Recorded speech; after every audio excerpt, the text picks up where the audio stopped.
来，今天咱们玩点不一样的东西。小铁罐罐是什么好吃的或者茶叶之类的？小小的亚克力盒子里边装的是一个纯银质的记忆造型擎天柱。这一款其实是南京宣燕珠宝定制工作室出品的银饰的小吊坠，附带的还有这个纯度的鉴定证书，925银的，将近32克的一个重量。当然，作为一个手艺人的这种珠宝工作室，它是可以定制其他材质的，比如说18K 金、24K 金啊，当然那个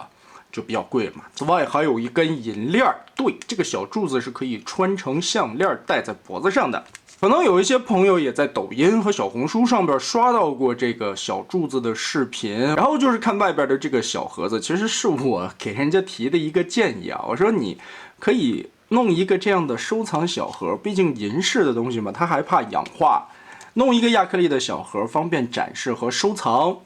而且吧，目前来看，其实有2个盖子啊，方盖款是直接盖上去的，圆盖款这里有2个凸点，可以把烟囱卡在这里边，车型在盒子里边就不会晃得特别厉害了，算是有一个定位的扣子。其实跟我当时给他提意见的这个想法设计还有点出入啊，可能也是因为工序的问题。据说后边这个盒子还在改进当中吧。我当时给他提的意见是啊，你把这一面和底下的这一面里边弄上那种黑色的丝绒，毕竟这个银饰品吧，作为一个工艺品的摆放的话，车型你这样展示，下边是一个黑色的地台，对吧？凸显起来也会很高档。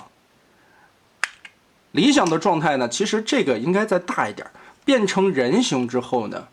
这样摆放。底下这里是一个黑丝绒，背景是黑丝绒，人形在这里边也能起到一个不错的摆放效果。但是考虑到呢，准备是把这个小盒子还当成后边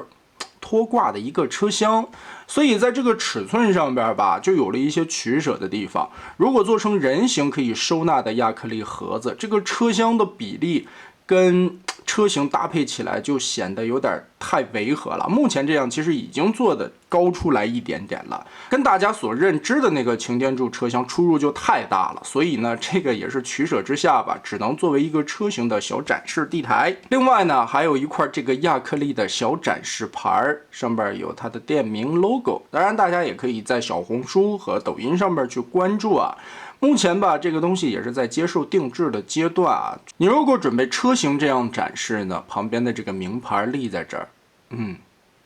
效果也挺好看。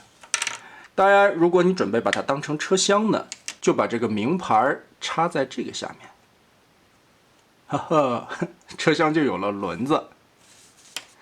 所以会带2个盖子啊，这个盖上去以后，通透感就更漂亮了，而且没有那2个凸点，毕竟是透明的零件吧。这个时候我们把车厢一挂，这样就可以摆出来拖着车厢的柱子模式。车身的长度在3.7公分左右，变形的过程嘛也是很简单，脚丫子往过一折，顺着后边这里边有一个扣子打开，上面这里的变形也是很复古的记忆款式，把胳膊打开，里边都有插扣固定。后边这2个盖子呢，为了吸合在一起啊，它在中间加了一个强力的磁铁，在这里，然后脑袋翻出来。因为毕竟这个是作为一个挂饰啊，所以这个脑袋上边有一个环儿，套在后面。